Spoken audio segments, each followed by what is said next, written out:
ขอเจริญธรรมอำนวยพรท่านสาธุชนชาวพุทธทั้งหลายวันนี้วันพระธรรมสวนะขึ้น8 ค่ำเดือน 8 ปีจอตรงกับวันพุธที่ 20 มิถุนายน พุทธศักราช 2511 ควรที่ท่านสาธุชนชาวพุทธจะได้สดับตรับฟังธรรมเทศนาเพื่อเป็นบุญเป็นกุศลต่อไปเนื่องเพราะอาตมาภาพได้แสดงธรรมในวันอาทิตย์เพิ่งผ่านมานั้น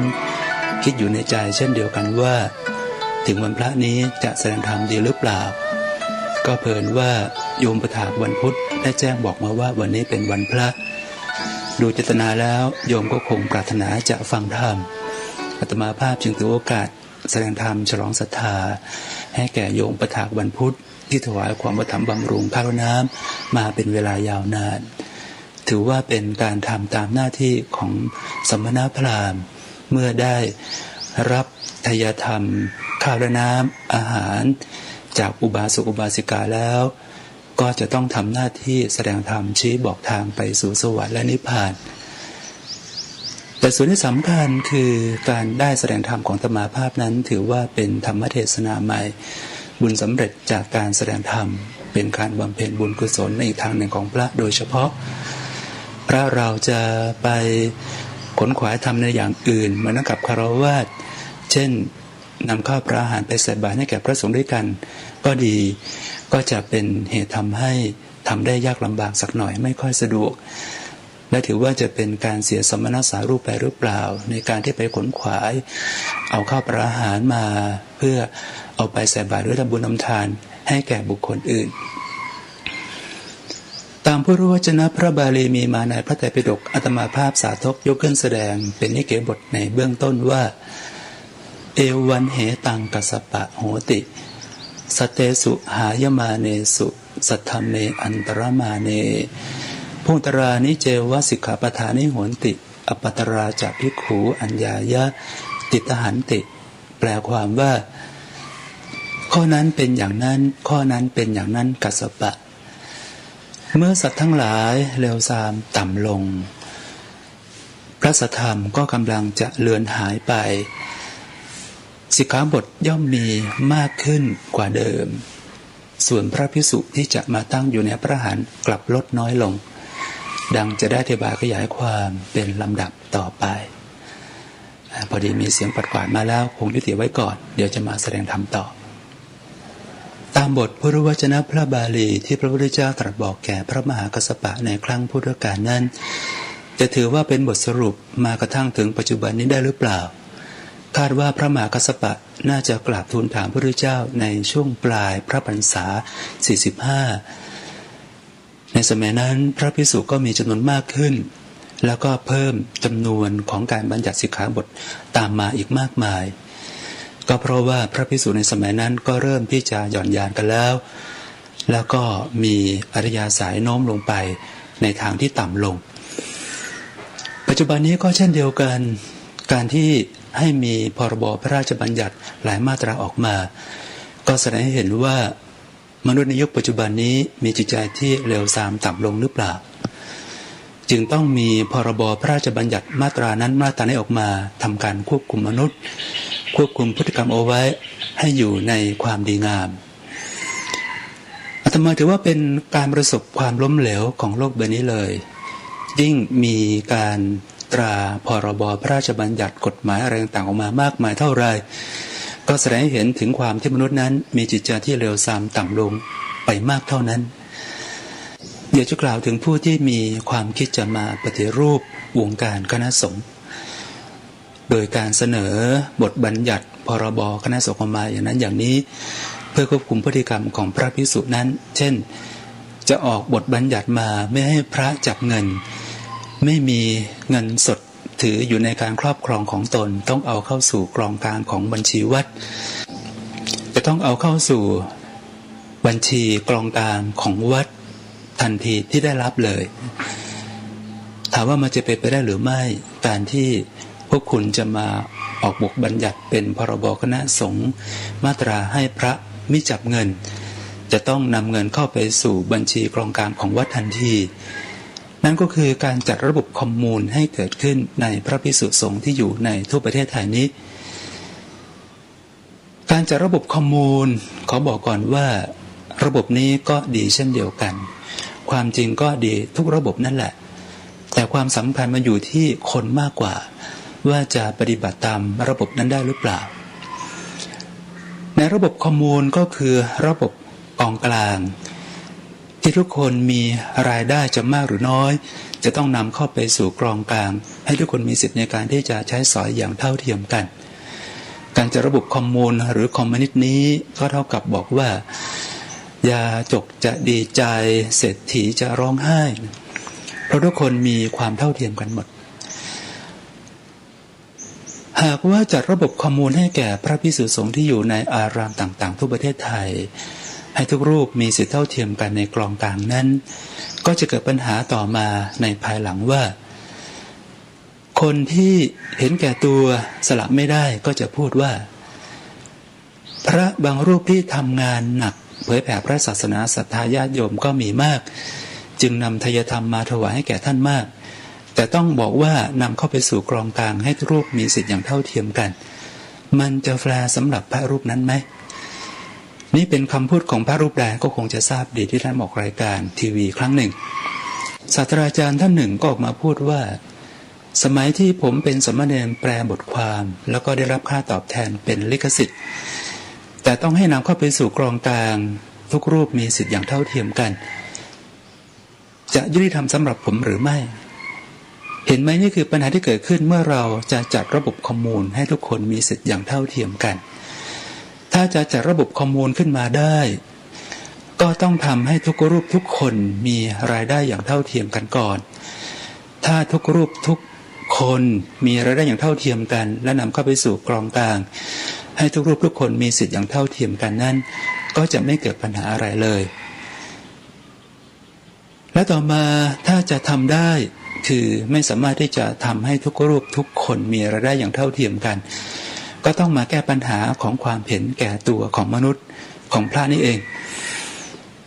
จะต้องทำให้เป็นคนที่ไม่เห็นแก่ตัวแล้วก็เป็นนักเสียสละได้สำหรับอาตมาแล้วไม่ได้มีปัญหาในเรื่องนี้ถ้าจะจัดระบบข้อมูลขึ้นมาให้พระทุกรูปทุกท่านมีสิทธิ์อย่างเท่าเทียมกันในกลองกลางนั้นดีซะอีกอาตมาภาพเป็นพระรูปหนึ่งที่บอกว่ามีความรู้ความสามารถใช่ไหมญาติโยมก็ศรัทธาเริ่มใสนำปัจจัยธรรมมาถวายได้มากกว่าก็ยินดีที่จะเอานำเข้าไปสู่กลองกลางให้ทุกรูปมีสิทธิ์อย่างเท่าเทียมกันดีซะอีกเราจะได้ทำการอนุเคราะห์ช่วยเหลือพระภิกษุสามเณรที่มีความรู้ความสามารถน้อยด้อยทางด้านปัจจัยธรรมถ้าทุกรูปทุกนามมีจิตคิดสละอย่างนี้แล้วก็จะไม่มีปัญหาในระบบข้อมูลเลยดังนั้นการแก้ปัญหาจะต้องแก้ปัญหาได้ทั้งสองส่วนนี้ก่อนคือ 1. ทำให้พระทุกรูปทุกนามนั้นมีรายได้จากการไปสวดไปแสดงธรรมไปเทศไปทำหน้าที่เท่าเทียมกันก่อนและต่อมาก็มาแก้ปัญหาในเรื่องของความเห็นแก่ตัวของพระทำให้พระนั้นเป็นนักเสียสละอย่ามาคิดเล็กคิดน้อยเวลาที่นำเอาเข้าไปสู่กลองกลางมีสิทธิ์ร่วมกันอย่างเท่าเทียมกันแล้วลำดับต่อไปอาตมาภาพอยากจะพูดถึงปัญหาที่มันเกิดขึ้นในโลกมนุษย์นี้ที่ถือว่าประสบความล้มเหลวในภายหลังว่ามันมีความเป็นมาเป็นไปอย่างไรกันแน่สมัยที่อาตมาภาพเป็นพระนิสิตเรียนอยู่ที่มจร.ปี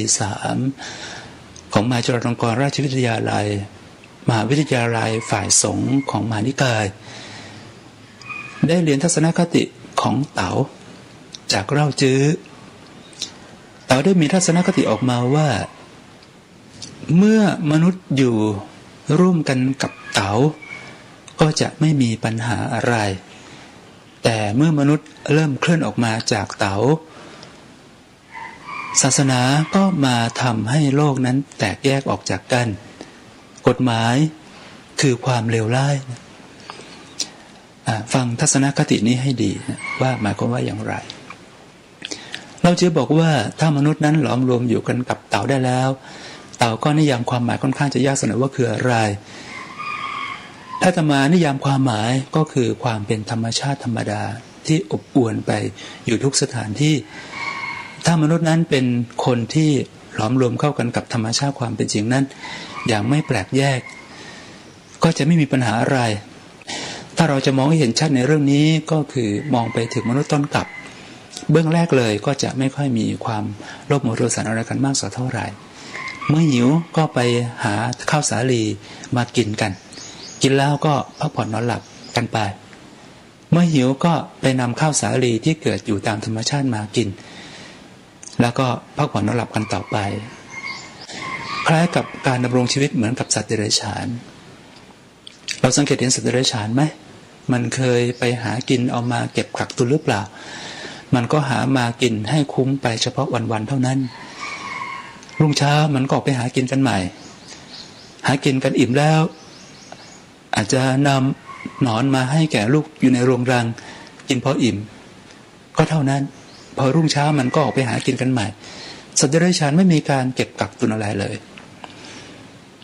เราเห็นว่าสัตว์เดรัจฉานก็มีปัญหาใช่ไหมที่มันดำรงชีพอยู่ตามอำนาจสัญชาตญาณของมันมนุษย์ต้นกลับในการต่อมาก็เริ่มเกิดปัญหาตรงที่เกิดกิเลสขี้เกียจที่จะไปเอาข้าวสาลีมากิน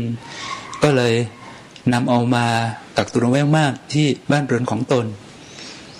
ก็เกิดปัญหาคนโน้นก็เริ่มที่จะเก็บกักตุนข้าวสาลีคนนี้ก็เริ่มที่จะเก็บกักตุนข้าวสาลีข้าวสาลีเกิดขึ้นมาก็ไม่เพียงพอต่อความต้องการของมนุษย์ต้นกลับในสมัยนั้นนั่นคือจุดเริ่มต้นของปัญหาเลยจุดเริ่มต้นปัญหาที่มนุษย์เริ่มเห็นแก่ตัวเริ่มมีความโลภแทนที่จะเอามาให้พอเหมาะพอดีสำหรับตนไม่นำมาเก็บสั่งสมไว้กินไปวันหมดไปวันรุ่งเช้าก็หาใหม่กลายเป็นว่ามาเก็บกักตุนเอาไว้มันก็เกิดปัญหาข้าวสาลีออกมาไม่ทันตอนนี้ก็เริ่มที่จะแย่งชิงกันแล้วนะนี่เองคือมนุษย์ที่ไม่สามารถอยู่กันกับตามธรรมชาติตามสัญชาตญาณที่ควรจะเป็นอย่างนั้นเริ่มเห็นแก่ตัวเริ่มมีความโลภเริ่มเก็บกักตุนเอาไว้ทีนี้เมื่อเกิดปัญหาขึ้นมาแล้วจะทำอย่างไรล่ะก็ต้องมีศาสนาเกิดขึ้นทั้งเทวนิยมและอเทวนิยมศาสนาที่เกิดขึ้นมานั้นก็มาพร้อมกันกับอำนาจของพระเจ้าอย่างเช่นศาสนาคริสต์ก็มีเทวองค์การบัญญัติ10ประการเป็น commandments คำสั่งที่มาจากเบื้องบนนั่นคือ 1. จงมีพระเจ้าเราแต่เพียงผู้เดียวอย่ามีพระเจ้าอื่นนอกจากเราเลย 2. อย่าสร้างรูปเคารพสำหรับตนเอง 3. อย่าเอ่ยนามของพระเจ้าโดยมิบังควร 4. จงระลึกถึงวันสปาโตในวงเล็บวันหยุดราชการทำงานของพระเจ้า 5. จงให้เกียรติเคารพบิดามารดาของเจ้า 6. อย่าฆ่าคน 7. อย่าล่วงประเวณีผิดบุตรภรรยาสามีของคนอื่น 8. อย่าลักขโมยของคนอื่น 9. อย่าเป็นพยานเท็จใส่ร้ายเพื่อนบ้านและ 10. อย่าโลภอยากได้ของชาวบ้านบัญญัติ10ประการนี้ถือว่ามาจากพระผู้เป็นเจ้าในเบื้องบนสั่งการลงมาให้มนุษย์ประพฤติปฏิบัติตามหากมนุษย์ไม่ประพฤติปฏิบัติตามพระเจ้าก็จะทำการลงโทษมนุษย์ก็เกิดความเกรงกลัวว่าถ้าไปล่วงละเมิดบัญญัติ10ประการนั้นก็จะไม่เป็นที่โปรดปรานของพระเจ้าและพระเจ้าก็จะลงโทษจึงยอมที่จะควบคุมพฤติกรรมของตนเองไว้ได้ไม่ไปล่วงละเมิดในการที่จะไปฆ่าคนก็ดีลักขโมยสิ่งของผู้อื่นก็ดีหรือเป็นพยานเท็จใส่ร้ายเพื่อนบ้านก็ดีก็ทำให้สังคมนั้นมีความสงบสุขร่มเย็นขึ้นมาได้แต่ต่อมามนุษย์ก็เริ่มที่จะไม่กลัวพระเจ้าแล้วพอล่วงละเมิดบัญญัติ10ประการข้อใดข้อหนึ่งก็ไม่เห็นว่าพระเจ้าจะมาลงโทษเลยไม่เชื่อในอำนาจของพระเจ้าแล้วว่าจะมาลงโทษตัวเองได้ทีนี้ทำอย่างไรล่ะก็ต้องมาสู่มาตรการของกฎหมายกฎหมายก็คือข้อบังคับที่จะเอามนุษย์อยู่ในกรอบอย่างใดอย่างหนึ่งและถ้าจะเอาอยู่ในกรอบนั้นได้อย่างดียิ่งก็ต้องมีมาตรการในการลงโทษอย่างรุนแรงเช่นถึงกันกับนำไปประหารชีวิตตัดไม้ตัดมือเป็นต้นนี่ก็แสดงให้เห็นว่ามนุษย์นั้นเลวทรามต่ำช้าลงมาแล้วเพราะไม่เชื่อในพระเจ้าจึงต้องมีกฎหมายออกมาบังคับทีนี้ว่าศาสนาที่บอกว่าทำให้โลกแตกแยกนั้นได้อย่างไรเมื่อมีศาสนาเกิดขึ้น โดยอ้างถึงอำนาจของพระเจ้าจะมาควบคุมพฤติกรรมของมนุษย์แต่ละคนก็จะมีเลเบลแขวนไว้ที่หน้าอกของตนเองว่านี่ฉันเป็นพุทธนะฉันเป็นคริสต์นะฉันเป็นอิสลามนะจากโลกที่เป็นผืนแผ่นเดียวกันก็แยกออกแล้วว่านี่คือกลุ่มของพุทธนี่คือกลุ่มของคริสต์นี่คือกลุ่มของอิสลามแต่ละคนที่ถือเลเบลอยู่หน้าอกของตนเองก็จะยกตนข่มท่านว่าศาสนาของฉันดีกว่าของคุณนะระบบจริยธรรมของพุทธศาสนาลึกซึ้งกว่าระบบจริยธรรมของศาสนาคริสต์อิสลามคริสต์อิสลามก็บอกว่าระบบจริยธรรมของฉันมีความเข้มแข็งกว่าศาสนาพุทธเพราะศาสนาพุทธระบบจริยธรรมนั้นเอาอยู่ได้เฉพาะคนดีแต่เอาคนชั่วอยู่ไม่ได้ของฉันนี่เอาคนชั่วอยู่ได้จึงเข้มแข็งกว่าอย่างนี้เป็นต้นก็จะเกิดการทะเลาะวิวาทบาดหมางกันแล้วก็แตกแยกออกไปเป็นเสี่ยงแบ่งแยกมนุษย์ออกจากกันเราจึงบอกว่าศาสนาทำให้โลกแตกแยกและต่อมาก็บอกว่ากฎหมายคือความเลวร้ายถามว่าเลวร้ายไหมล่ะในเมื่อมนุษย์มันไม่กลัวพระเจ้าไม่กลัวอำนาจทางศาสนาแล้วแม้แต่ศาสนาพุทธก็บอกว่าถ้าคนไปก่อกรรมทำชั่วปาณาติบาตลักทรัพย์ประพฤติผิดในกามพูดมุสาดื่มสุราเมรัยก็จะมีทุกขติไปที่ไปในเบื้องหน้าตกนรกพอคนไม่กลัวแล้วมันก็ต้องมีมาตรการทางด้านกฎหมายเข้ามาควบคุมมนุษย์แต่กลายเป็นว่าเมื่อมีมาตรการทางกฎหมายพรบพระราชบัญญัติอะไรออกมาก็ตามก็จะเป็นว่ากฎนั้นสำหรับเอาไว้แหกกฎข้อก็สำหรับเอาไว้ออกจากข้อพอควบคุมพฤติกรรมออกกฎหมายมาฉบับนี้มนุษย์ก็หาทางที่จะทำความชั่วอีกทางหนึ่งบางคนก็เรียกว่าทุจริตในเชิงนโยบายคือหาช่องโหว่ช่องทางของกฎหมายไปกระทำกรรมชั่วโดยที่ไม่ให้ตนนั้นจะต้องได้รับโทษเห็นไหมว่านี้คือความเลวร้ายที่มันเกิดขึ้นจากการที่คนนั่นแหละต้องการเอามาตรการทางกฎหมายเข้ามาควบคุมมนุษย์ที่จริงถ้าหากว่ามีมาตรการทางกฎหมายที่เข้มแข็งจริงๆเอามนุษย์อยู่ก็ถือว่าเป็นเรื่องดีแต่กลายเป็นว่ากฎหมายนั้นมันก็กลายเป็น2มาตรฐานเอาผิดได้เฉพาะกับคนยากคนจนคนร่ำคนรวยก็ผิดไม่ได้ดักได้เฉพาะแมลงหวีแมลงวันนกหนูปูปีกตัวใหญ่ๆก็ดักเอาไม่ได้นี่คือกฎหมายของเมืองไทยโดยเฉพาะเลยถ้ากฎหมายมีความเข้มแข็งจริงจนกระทั่งได้ชื่อว่าเป็น the rule of the law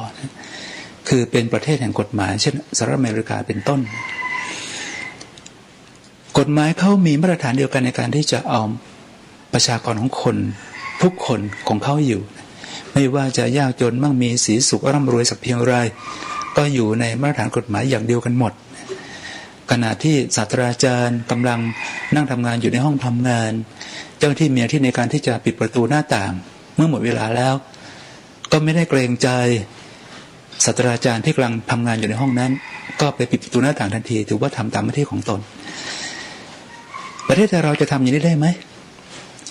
อาตมามองว่าประเทศไทยเราจะทำอย่างนี้ไม่ได้เพราะว่ามีระบบอุปถัมภ์ที่เห็นแก่คนร่ำคนรวยคนมียศถาบรรดาศักดิ์ที่สูงใหญ่ดังนั้นมาตรการทางกฎหมายของเมืองไทยนี้จึงเป็น2มาตรฐานเอาคนไม่อยู่พอคนรวยคนใหญ่คนโตมียศถาบรรดาศักดิ์มีกฎหมายในการที่จะเอาผิดไม่ได้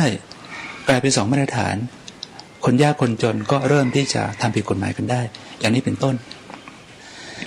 ดังนั้นการคิดแก้ปัญหาด้วยการออกมาตรการทางกฎหมายพรบพระราชบัญญัติต่างๆออกมาจึงถือว่าเป็นความล้มเหลวตั้งแต่ต้นถ้าเราต้องการที่จะแก้ปัญหาได้อย่างถูกต้องนะ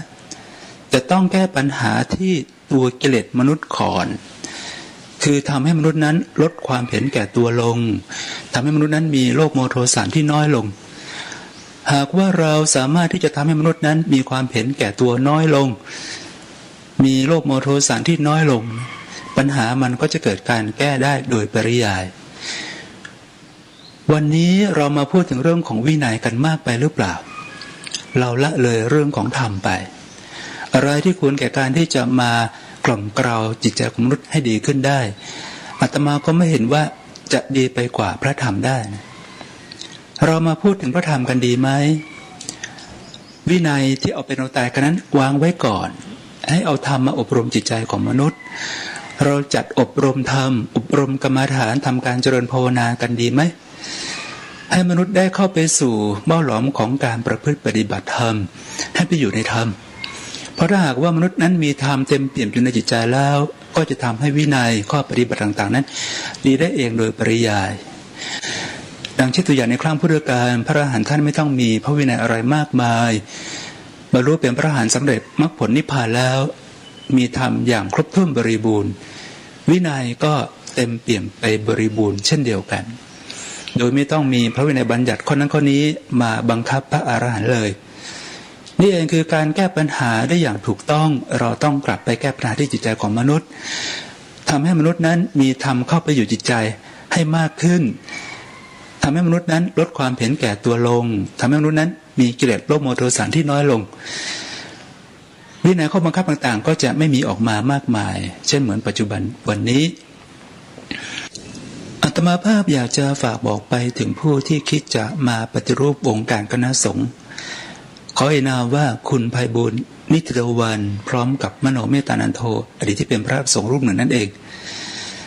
การที่เราจะไปปฏิรูปอะไรแก้ไขอะไรหรือปรับเปลี่ยนประยุกต์เรื่องใดก็ตามมีความจำเป็นหรือไม่ที่จะต้องรู้เข้าใจเรื่องนั้นได้อย่างถ่องแท้ถ้าหากว่าเราไม่สามารถรู้เรื่องนั้นได้อย่างถ่องแท้เราก็จะเป็นคนไปแก้ปัญหาได้อย่างไม่ถูกต้อง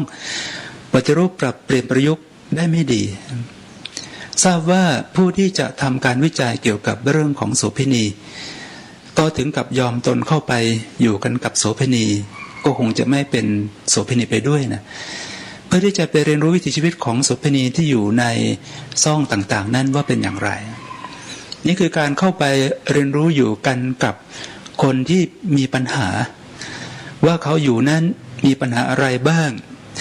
จะเข้าไปแก้ไขเยียวยาเขาได้อย่างไรบ้างก็คือจะต้องเข้าไปรู้เรื่องนั้นอย่างถ่องแท้ผู้หญิงคนนี้ทำการวิจัยเรื่องของโสเภณีก็ถึงกับยอมตนเข้าไปอยู่ร่วมกันกับโสเภณีในซ่องนั้นเลยผู้ที่จะมาทำการ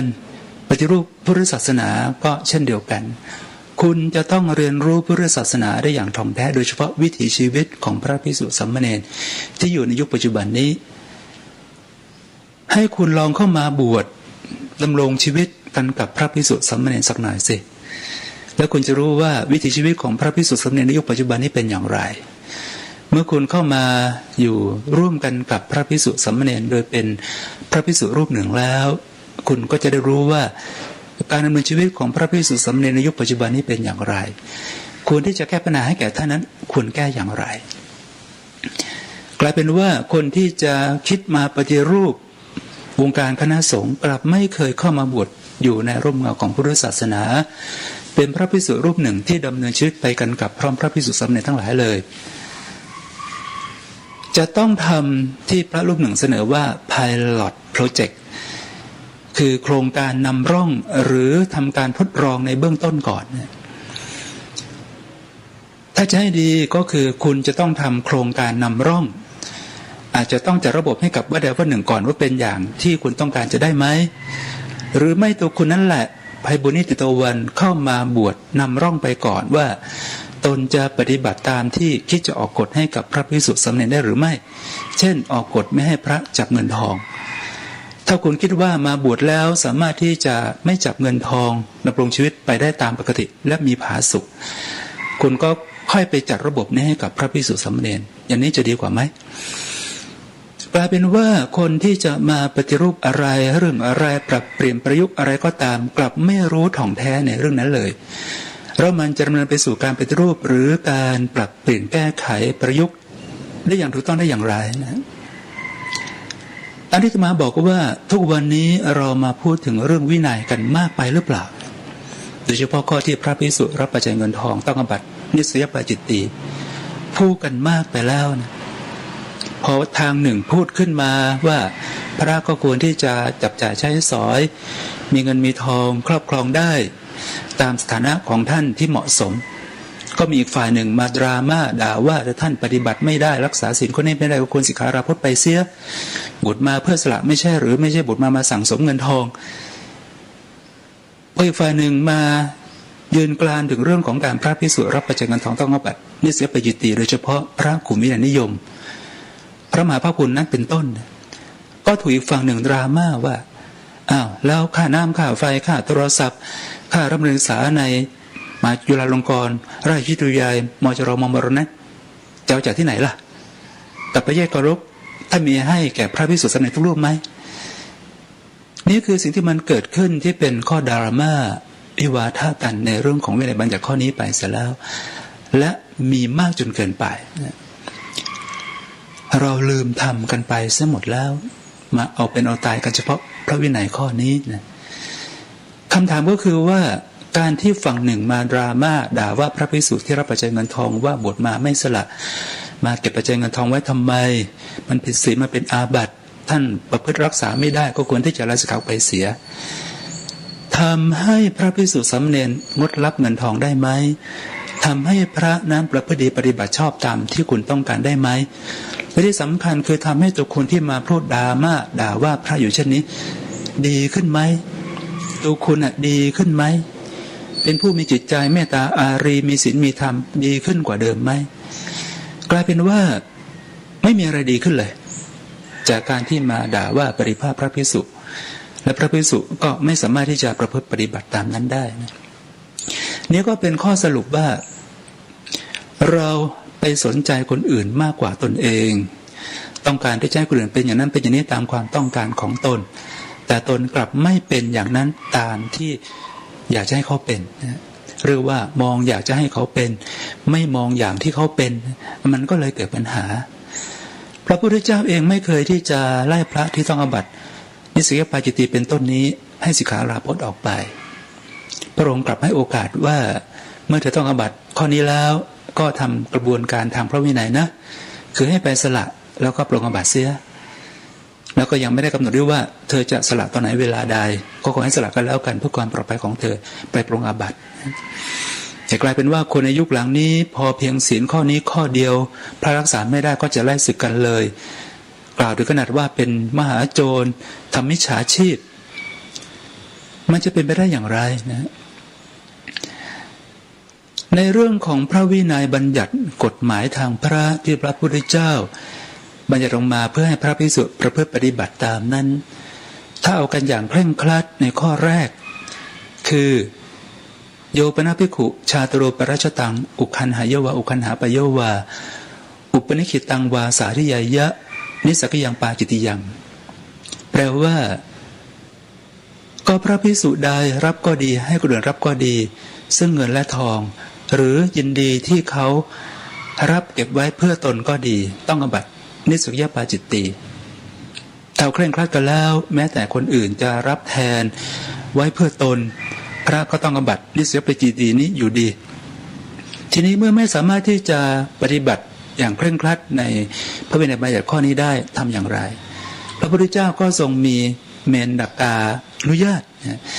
คือทรงอนุญาตให้พระภิกษุนั้นมีกัปปิยการกติดตามไปรับกัปปิยพันธ์แทนตนได้กัปปิยพันธ์คือของที่ควรมีค่าในการที่จะออกมาแลกเปลี่ยนเป็นในสายนี้คนน้ำมันน้ำพึ่งน้ำอ้อยมาถวายแก่พระภิกษุและพระภิกษุก็ให้ฉันได้กระทำภารกิจได้นี่ก็คือการลดหย่อนลงมาแล้วว่ามีเมตตาอนุญาตคืออนุญาตตามที่เมตตาเศรษฐีกราบทูลขอพุทธานุญาตว่าให้พระภิกษุที่เดินทางไกล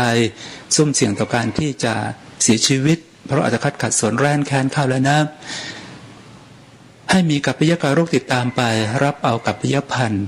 ก็คือเงินและทองนั่นแหละจากชาวบ้านมาขนขวายหาในสายนี้ก็นำมันเพื่อน้ำอ้อยมาถวายแก่พระภิกษุรับพระภิกษุกลุ่มนั้น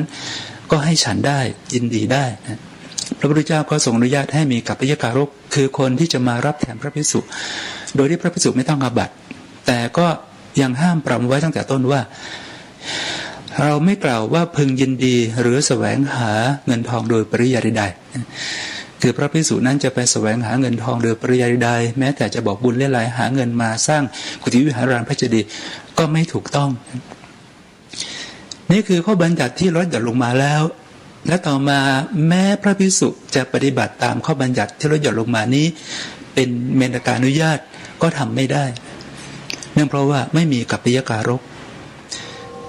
คุณคิดว่าชาวบ้านที่ทำมาหาเร่งชีพเร่งรีบกันกับเงินกันกับทองในยุคปัจจุบันนี้จะมีเวลามาดูแลพระสงฆ์เหรอจะมีเวลามาติดตามพระสงฆ์เป็นกัปปิยการกขนขวายในทางที่เหมาะที่ควรให้แก่พระสงฆ์หรือเป็นได้ยากมากนะถ้าจะเป็นไปได้ก็ต่อเมื่อว่าต้องรับสมัครกัปปิยการกแล้วก็มีเงินเดือนให้เขาลองดูสิว่าถ้าสมัครกัปปิยการกโดยมีเงินเดือนระดับอัตราปริญญาตรีให้แก่เขาจะมีคนอาสามาเป็นกัปปิยการกให้แก่พระภิกษุสามเณรหรือเปล่าย่อมมีอย่างแน่นอนอาตมาจึงเสนอไปว่าให้รัฐนั้นเลือกรับสมัครกัปปิยการกและให้มีเงินเดือนให้แก่เขาจะได้อยู่ที่อาศัยให้แก่เขาด้วยก็จะมีกัปปิยการกที่จะมาประจำพระภิกษุ10 รูป20 รูปจะรูปได้อย่างสบายๆพระก็จะปลดอาบัติกันทันทีเลยบริสุทธิ์ผุดผ่องได้ต่อมาในเมนกานุญาตนี้ก็ทำไม่ได้ทำอย่างไรก็ต้องไหลไปสู่ขั้นของมหาประเทศ4ข้อที่4ว่า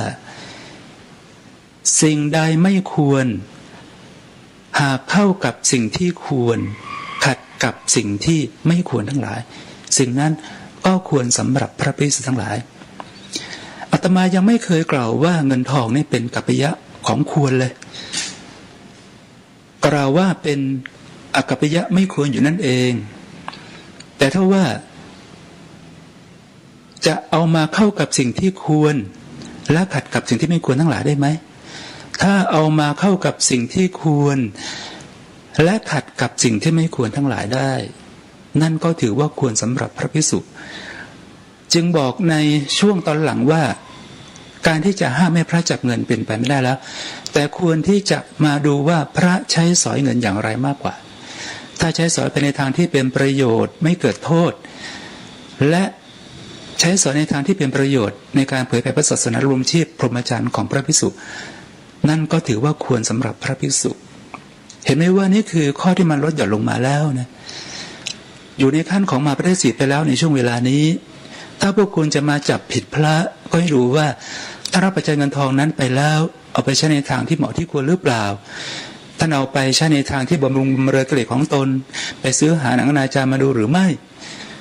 ถ้าท่านเอาไปใช้ในทางที่เหมาะที่ควรบำรุงการศึกษาค่าน้ำค่าไฟเป็นต้นและไม่เอาไปใช้ในทางที่ไม่เหมาะไม่ควรทั้งหลายเหล่านั้นปัจจัยเงินทองก็ควรอนุญาตให้พระรับได้เป็นสิ่งที่ควรสำหรับพระก็จับจ่ายใช้สอยได้นี่เองคือการไหลมาของพระวินัยบัญญัติที่มันเอาไม่อยู่กับคนยุคต่อๆมาจะเอาอยู่เฉพาะคนที่มีอินทรีย์แก่กล้าพระภิกษุที่มีอินทรีย์แก่กล้าเท่านั้นส่วนพระภิกษุที่มีอินทรีย์อ่อนก็เอาไม่อยู่ละมันต้องไหลมาตามระดับจนกระทั่งมาถึงเรื่องของมหาประเทศ4คือสิ่งนี้ไม่ควรหาเข้ากับสิ่งที่ควรขัดกับสิ่งที่ไม่ควรทั้งหลายสิ่งนี้ก็ควรสำหรับพระภิกษุชาวพุทธก็ควรที่จะทำความเข้าใจอย่างนี้บ้างอย่าไปพูดถึงเรื่องของพระวินัยมากจนเกินไปมาพูดถึงเรื่องของธรรมบ้างเราจัดอบรมธรรมให้ประพฤติปฏิบัติธรรมกล่อมเกลาจิตใจให้มีกิเลสราคะโทสะโมหะเบาบางจะดีกว่าไม่ใช่หรือดังที่ได้แสดงธรรมประจำวันพระธรรมสวนะวันนี้ขึ้น8 ค่ำเดือน 8ตรงกับวันพุธที่20มิถุนายนพุทธศักราช2511ปีจอก็พอสมควรแก่เวลาขอสมมุติยุติลงคงไว้แต่เพียงเท่านี้ขอความเจริญงอกงามในพระสัทธรรม3พระปริจิตติธรรมพระปฏิบัติธรรมและพระปริเวทธรรมจงบังเกิดมีแด่ท่านสาธุชนชาวพุทธขอให้ท่านสาธุชนชาวพุทธได้พบเจอแต่สิ่งที่เป็นประโยชน์คุณงามความดีให้ได้ทำประโยชน์คุณงามความดีที่เป็นไปเพื่อประโยชน์และความสุขทั้งแก่ตนและแก่บุคคลอื่นไม่บีบแบนซึ่งกันและกันเลยแล้วขอให้กุศลคุณงามความดีตามไปในภพหน้าชาติหน้าให้ได้มีโอกาสประพฤติปฏิบัติธรรมตามสมควรแก่ธรรมทำความสิ้นทุกข์ให้กับตนเองโดยบรรลุมรรคผลนิพพานด้วยกันทุกท่านทุกคนเถิดขอเจริญพร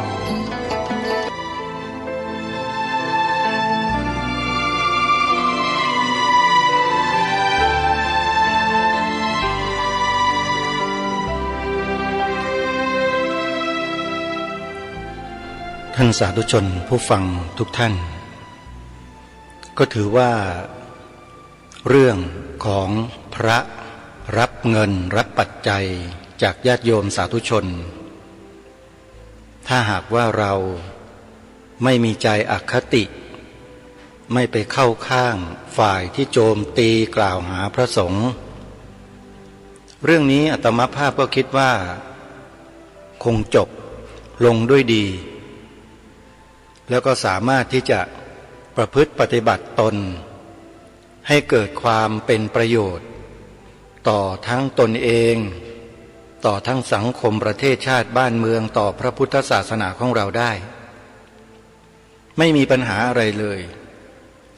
ถ้าหากว่าเราเข้าใจร่วมกันและเชื่อเหลือเกินว่าพวกเราชาวพุทธทั้งฝ่ายบรรพชิตและคฤหัสถ์ที่ได้ฟังการแสดงพระธรรมเทศนาของพระอาจารย์มหาอุเทนปัญญาปริทัศน์รูปนี้จนเกิดความเข้าใจแล้วเนี่ยจะไม่หวนกลับไปเป็นฝักฝ่ายของศัตรูที่จู่มาคอยทำลายพวกเราโดยอ้างเหตุผลว่าต้องการปกป้องรักษาพระธรรมวินัยเหล่านั้นเลยคนเหล่านั้นแค่เพียงแอบอ้างพระวินัยข้อเดียวที่องค์สมเด็จพระสัมมาสัมพุทธเจ้าบัญญัติไว้เป็นอาบัติไม่ได้สำคัญถึงขนาดต้องสูญเสียพรหมจรรย์เลยมาเป็นข้ออ้างในการกล่าวร้ายโจมตีพระสงฆ์ในสังฆมณฑลของเราทั้งประเทศเป็นสิ่งที่เราต้องชั่งน้ำหนักให้ดีๆชั่งน้ำหนักกันให้ดีนะท่านผู้ฟังผู้หญิงเพียงคนเดียวกับพวกเพียงแค่หยิบมือเล็กๆนิดๆจะให้มีอิทธิพลทำลายล้มล้างสถาบันสงฆ์ให้เกิดความเสื่อมเสียหมดศรัทธาของญาติโยมลงไปมันเป็นความคุ้มค่าหรือไม่นี่คือคำถามที่ให้พวกเราได้ฉุกคิดในวันนี้ในรายการหลังจากที่เราได้ฟังการบรรยายให้ความรู้โดยพระสงฆ์มหาปรริญญา9 ประโยคจบปริญญาพุทธศาสตร์จากมหาวิทยาลัยสงฆ์มีดีกรีถึงปริญญาท่านพูดท่านได้อธิบายขยายความให้เราฟังทั้งหมดทั้งสิ้นแล้วถ้าหากเรายังฝืนที่จะยืนหยัดใช้บทบัญญัติพระวินัยข้อนี้ข้อเดียวเพื่อเล่นงานพระสงฆ์ทั้งสังฆมณฑลกันอยู่อาตมาก็ไม่สามารถจะหยุดยั้งคำกล่าวที่จะต้องกล่าวกับทุกท่านณที่นี้ว่าผู้ที่คนอื่นเขาส่งเข้ามาปลอมแปลงเพื่อทำลายพระพุทธศาสนาเราทั้งหลายต้องคอยระวังรู้เท่าไว้จึงจะควรเชื่อเหลือเกินว่ารายการคดีโลกคดีธรรมที่ได้นำเสียงของพระอาจารย์มหาอุเทนปัญญาปริทัศน์มาเปิดให้ทุกท่านได้สดับรับฟังกันมาต่อเนื่องนี้จะทำให้ความเป็นห่วงที่เป็นน้ำพระราชฤทัยขององค์พระบาทสมเด็จพระมงกุฎเกล้าเจ้าอยู่หัวตรงนี้ที่ตรัสไว้เมื่อ100 กว่าปีก่อนเพื่อเตือนพวกเราชาวพุทธไม่สูญเปล่าแน่นอนพระองค์ไม่ทรงเหนื่อยเปล่าในการที่จะทรงแสดงพระธรรมเทศนาทางพระพุทธศาสนาให้กับพวกเราเหล่าพระสงฆ์นิกรชาวไทยได้สดับรับฟังกันในรูปของเทศนาเสือป่านั้นเลยแล้วถ้าหากเป็นไปได้อยากให้พวกเรานั้นได้ศึกษาได้อ่านเทศนาเสือป่าซึ่งเป็นบทพระราชนิพนธ์โดยตรงจากองค์พระบาทสมเด็จพระมงกุฎเกล้าเจ้าอยู่หัวรัชกาลที่6องค์พระมหากษัตริย์ไทยของเราด้วยกันทุกท่านทุกคนเพื่อให้ทราบเพื่อให้รู้ถึงแนวทางของฝ่ายตรงข้าม ที่ต้องการทำลายล้างพระพุทธศาสนาว่ามีความเป็นมาเป็นไปอย่างไรแนวคิดวิธีการต่างๆเขาทำอย่างไรองค์พระบาทสมเด็จพระมงกุฎเกล้าเจ้าอยู่หัวทรงบรรยายให้ความรู้กับพวกเราชาวพุทธไว้ในเทศนาเสือป่านั้นทั้งหมดแล้วอยู่ที่ว่าพวกเรายังไม่เคยสดับรับฟังยังไม่เคยรู้และไม่เคยเข้าใจรายการคดีโลกคดีธรรมจึงได้พยายามที่จะอธิบายขยายความชี้แจงนำสิ่งต่างๆเหล่านี้มาเผยแพร่ให้พวกเราชาวพุทธด้วยกันเนี่ยได้รับรู้รับทราบเพื่อความเห็นที่ถูกต้องตรงกันจะได้ไม่ตกเป็นเหยื่อของฝ่ายตรงข้ามที่แฝงตัวเข้ามาเป็นชาวพุทธเหมือนอย่างที่องค์พระบาทสมเด็จพระเจ้าอยู่หัวทรงตรัสเตือนไว้นั้นเราจะได้ไม่หลงตามกระแสคนเหล่านั้นกันอีกรวมถึงกรณีอื่นๆที่กำลังเกิดขึ้นในปัจจุบันนี้ด้วยและที่กำลังจะเกิดต่อไปในอนาคตด้วยการนำเสนอข่าวความเสียหายของพระสงฆ์บางรูปที่สื่อเอาไปพูดเอาไปแสดงอยู่ในช่องต่างๆนั้นน่ะล้วนแล้วแต่สร้างความเสื่อมเสียหายให้กับพระพุทธศาสนาทั้งสิ้นไม่ได้ทำให้ศาสนาพุทธเรานั้นมีความเจริญรุ่งเรืองเลยมีแต่ความเสียหายซึ่งเรื่องนี้องค์สมเด็จพระสัมมาสัมพุทธเจ้าก็ตรัสไว้แล้วในพระวินัยก็มีไม่ให้พระสงฆ์เราเนี่ยโพลธนาหรือบอกอาบัติแก่อนุปสัมบันเหตุผลทำไมเป็นเช่นนั้นเพราะอะไรไปศึกษาดูในพระวินัยได้เลยพระอาจารย์มหาอุเทนปัญญาปริทัศน์ถือว่าเป็นพระที่มีความแตกฉานทางด้านพระธรรมและพระวินัยท่านจึงกล้าที่จะออกมาพูดออกมากล่าวถึงชื่อตัวบุคคลที่กำลังทำการอยู่กับพระพุทธศาสนาของเราแล้วก็พูดชัดเลยว่าคนเหล่านี้ไม่ได้มีความรู้อะไรเลยไม่เข้าใจอะไรเลยโดยเฉพาะไม่เข้าใจความเป็นอยู่ของพระสงฆ์เราเลยแล้วก็เสนอตัวเสนอหน้าเสนอหัวมาปฏิรูปกิจการพระพุทธศาสนาของเราซึ่งรายการคดีโลกคดีธรรมเนี่ยพูดมาโดยตลอดเกี่ยวกับบุคคลเหล่านี้ไม่ได้มีความหวังดีไม่ได้มีความปรารถนาดีต่อพระพุทธศาสนาในบ้านเมืองไทยของเราเลยทำทีว่าหวังดีปรารถนาดีแต่ในใจนั้นคืออะไรท่านพระอาจารย์มหาอุเทนปัญญาปริทัศน์ก็ได้พาหัวใจคนพวกนี้ซึ่งเป็นเจตนาลึกๆของเขาที่อยู่ข้างในนั้นออกมาให้พวกเราได้เห็นกันชัดเจนว่าแต่ว่าพวกเราฟังแล้วเข้าใจกันหรือเปล่าเท่านั้นเองถ้ามีความเข้าใจแล้วเราก็ปฏิบัติต่อพระสงฆ์ของเราเนี่ยให้เหมือนเดิมหรือต้องดีกว่าเดิมขึ้นอีกโยมทำให้ดียิ่งขึ้นดูแลถวายปัจจัยท่านให้ท่านสะดวกมากยิ่งขึ้นนี่คือสิ่งที่เราจะต้องทำร่วมกันต่อไปรักษาจารีตประเพณีวัฒนธรรมอันดีงามที่เราอยู่กันมารักษาชาติบ้านเมืองกันมาอย่าไปตกเป็นเหยื่อของฝ่ายตรงข้ามที่แฝงตัวเข้ามาเป็นชาวพุทธแล้วก็นำเอาสิ่งเหล่านี้มาทำลายชาวพุทธหรือศาสนาพุทธของเราโดยที่เราไม่รู้ไม่เข้าใจรายการคดีโลกคดีธรรมมองออกมองเห็นรู้แต่พูดอย่างพระมหาอุเทนไม่ได้เพราะอาตมาภาพความรู้น้อยแล้วเราก็ได้พระมหาอุเทนเนี่ยรูปหนึ่งแล้วล่ะ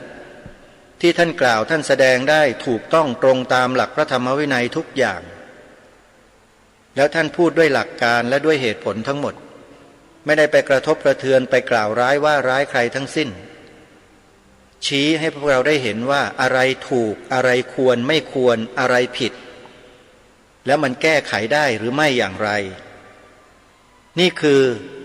สิ่งที่เราจะต้องทำความเข้าใจร่วมกันวันพรุ่งนี้เดี๋ยวมีเนื้อหาอะไรมานำเสนอคอยติดตามรับฟังกันนะท่านสาธุชนสำหรับวันนี้เวลาของรายการหมดลงแล้ว อาตมาภาพต้องขอสมมุติยุติรายการไว้แต่เพียงเท่านี้พบกันใหม่ในวันต่อไปขอความสุขความสวัสดีในธรรมแห่งองค์สมเด็จพระบรมศาสดาสัมมาสัมพุทธเจ้าจงปรากฏเกิดมีขึ้นในจิตใจของท่านผู้ฟังทุกท่านทุกคนเทินขอเจริญพรกล้าคิดก็ต้องกล้าทำอย่ากลัวถ้าทำความดีเป็นศึกษาปัญหาให้ทันท่วงทีเมืองไทยจะพัฒนากว่านี้รายการดีคดีโลกคดีธรรมขอรำพันบรรยายความคิดเครื่องหมายแห่งสีทั้งสามงามถนัดขาวคือบริสุทธิ์สีสวัสดิ์หมายพระไตรรัตน์และธรรมะคุ้มจิตไทยแดงคือโลหิตเราใสซึ่งยอมสละได้เพื่อรักษาชาติศาสนาน้ำเงินคือสีโสภาอันจอมประชาพระโปรดเป็นของส่วนองค์จับริ้วเข้าเป็นไตรรงค์ยิ่งเป็นสีธงที่รักแห่งเราชาวไทยทหารอวตารนำไปยงยุทธวิชัยวิชิตก็ชูเกียรติสยาม